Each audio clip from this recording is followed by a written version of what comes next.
السلام علیکم ورحمۃ اللہ وبرکاتہ۔ نظر بد سے ہونے والے نقصانات کے بارے میں ہم اپنی پہلی نشست میں تفصیلی گفتگو کر چکے ہیں، اور نظر لگنے سے پہلے کچھ اعمال عملی طور پہ کرنے کے ہیں، کچھ کام کرنے کے ہیں، کچھ ذکر و اذکار ہیں جو پڑھنے ہیں۔ آج کی اس نشست میں من اعمال کا ذکر کریں گے جو نظر لگنے سے پہلے احادیث مبارکہ میں یا بزرگان دین کے تجربات سے ثابت ہوتے ہیں۔ عملاً اختیار کرنے والی چیزیں اور باتیں ہم آپ سے اس وقت شیئر کرتے ہیں کہ بعض ضعیف روایت سے بات واضح ہوتی ہے کہ اپنے کاموں کو کرنے میں چھپانے کے ذریعے سے مدد حاصل کرو، یعنی اسے ذکر نہ کرو، کیونکہ ذکر کرنے کی وجہ سے کام میں رکاوٹیں پیدا ہو جاتی ہیں۔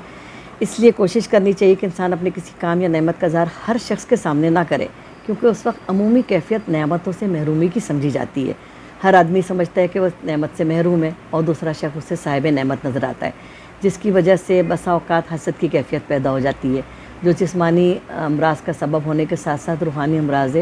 خاص نظر بد کا سبب بن جاتی ہے۔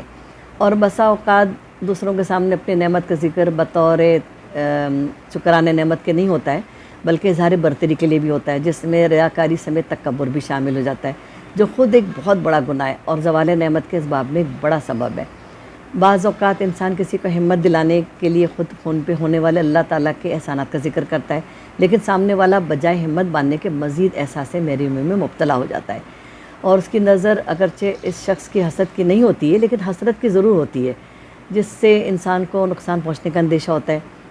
کبھی انسان اپنی اولاد وغیرہ کی تصاویر انٹرنیٹ سوشل میڈیا پہ ڈال دیتا ہے، جس پر ہزاروں بانجھ مرد عورتوں کی حسرت بھری نظر پڑ جانے کا خدشہ ہوتا ہے، اور جو کبھی کبھی بدترین بیماری کی صورت میں سامنے آتا ہے، اور وہ ایسی بیماری بھی ہوتی ہے کبھی کبھی جو لاعلاج یا طویل بیماری بن جاتی ہے، اور دوا سے وقتی فائدہ ہونے کے علاوہ کچھ بھی حاصل نہیں ہوتا، اور پورا گھرانہ اس بے فائدہ عمل کی وجہ سے مہینوں یا سالوں پریشانی میں مبتلا ہو جاتا ہے، کہ گویا بے جا اظہار خوشی کرنے کی وجہ سے وہ خوشی غم کا سبب بن جاتی ہے، جس سے اجتناب بہت زیادہ ضروری ہے۔ کھانے کی تصاویر لگانا کھانوں پہ نظر لگنے اور معدے کے متاثر ہونے کا سبب بن سکتا ہے۔ اپنی گاڑیوں کی شوقیہ یا دکھاوے کے لیے تصاویر شائع کرنا یا لگانا اسٹیٹس پہ ایکسیڈنٹ کا باعث بن سکتی ہے، اس لیے اس قسم کے کاموں سے اپنے آپ کو بچانا چاہیے، جس کا نہ دنیاوی فائدہ ہے نہ آخروی فائدہ ہے۔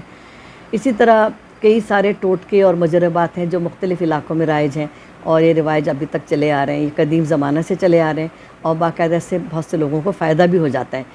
اور اسے شرعی قرار دینا، اس کے لیے دلائل کا مطالبہ کرنا بہت بیجا ہے۔ اس طرح نظر و بد وغیرہ کا علاج مختلف زبانوں میں منقول منتروں سے بھی کیا جاتا ہے، اس سے بھی گو کے مریضوں کو فائدہ ہوتا ہے۔ البتہ ایسے منتر وغیرہ جو لوگوں کے مجربات میں ہوں اور اس میں کوئی شرکیہ کلمہ یا کوئی خلاف شرع یا معلوم معنی والے الفاظ ہوں، تو اس سے رسول اللہ صلی اللہ علیہ وآلہ وسلم نے منع فرمایا ہے۔ بہتر صورت تو یہی ہے کہ ہم بحیثیت مسلمان ہمیں قرآن و حدیث سے منقول دعاؤں کو اپنے معمول میں رکھا جائے، تاکہ دنیاوی و آخروی کامیابی حاصل ہو اور ہر طرح کے شر اور فتنے سے حفاظت ہو۔ نظر بد سے حفاظت، اس کا اثر ختم کرنے کے کئی طریقے حدیث مبارکہ سے منقول ہیں، جو ہمیں معلوم ہوتے ہیں۔ دعا کی کتاب میں اذکار کی ذکر اذکار کی کتابیں ہمیں معلوم ہوتے ہیں اس میں، لیکن جو سب سے زیادہ مقبول ہے وہ ہے معوذتین۔ معوذتین کا جب ذکر آتا ہے تو میں آپ کو یہ بتاتی چلوں، یہ دو صورتیں ہیں جو کہ قرآن پاک کی آخری صورتیں ہیں، سورہ فلق اور سورہ ناس۔ تو ہماری کوشش یہ ہونی چاہیے کہ ہمیں ان کا ہر وقت ذکر کر رکھیں اپنے ساتھ، اور اپنے بچوں کو بھی ان جب قرآن پاک ان کو جب پڑھ لیا جائے تو ان کو یہ حفظ کرا دی جائے، کیونکہ یہ بہت بہترین اللہ تعالیٰ نے یہ اپنا شفا کا ذریعہ بتایا ہے، اور اللہ تعالیٰ نے قرآن میں صرف ہدایت ہی نہیں، ہر مسئلے کا حل بتا دیا ہے، کہ جب ایسا مسئلہ ہو جائے کہ جب نظر لگ جائے یا حسد کی نظر ہو، یا پھر آپ کے پاس سحر کا اثر ہو، کالے جادو کا اثر ہو، تو یہ معوذتین اس کا آپ کو توڑ کر دے گا۔ تو اس کے لیے نبی کریم صلی اللہ علیہ وسلم نے طریقہ کار جو حدیث سے ہمیں ان کے ذریعے ملتا ہے، اس میں یہی ہے کہ آپ کو 3 دفعہ یہ دونوں صورتیں 3 دفعہ دم کر کے اپنے دونوں ہاتھوں پہ اپنے جسم پہ اس کا پھیر لینا چاہیے، اور بالخصوص یہ سونے سے پہلے کرنا چاہیے۔ سونے سے پہلے اس لیے کہ سوتے وقت جو ہے بہت سے شیاطین حملہ آور ہوتے ہیں انسان پہ، جس کا ذکر ہمیں بہت سی احادیث میں ملتا ہے۔ اس کے علاوہ آیت الکرسی ایک بہت ہی پاورفل آیت ہے، بہت ہی طاقتور آیت ہے۔ اس کے علاوہ سورہ فاتحہ ہے۔ یہ 3 جو چیزیں میں نے آپ سے ذکر کی، 3 ذکر اذکار جو میں نے آپ سے بیان کیے ہیں، یہ بہت ہی طاقتور ہے۔ اس کا ہمیشہ اپنی زندگی میں اصول بنا لیں کہ اس کا ذکر اذکار اپنے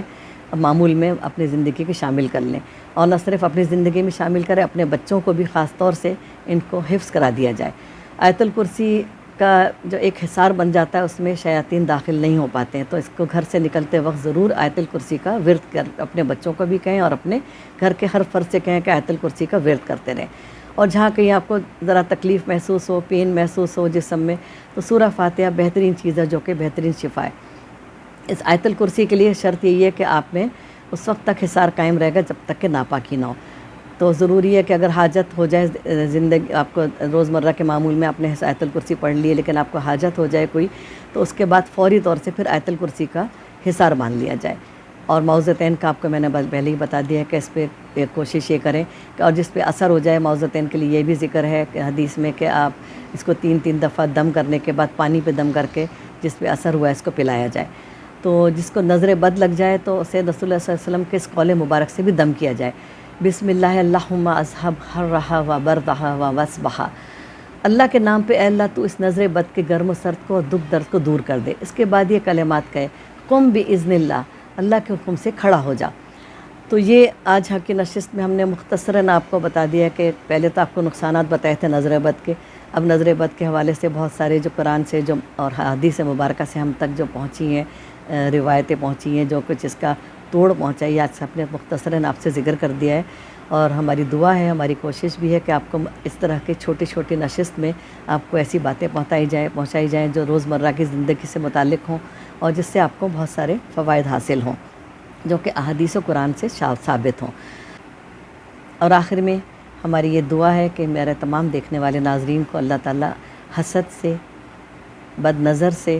سحر سے، جادو ٹونے سے محفوظ رکھے، اپنے حفظ و امان میں رکھے. آمین ثم آمین.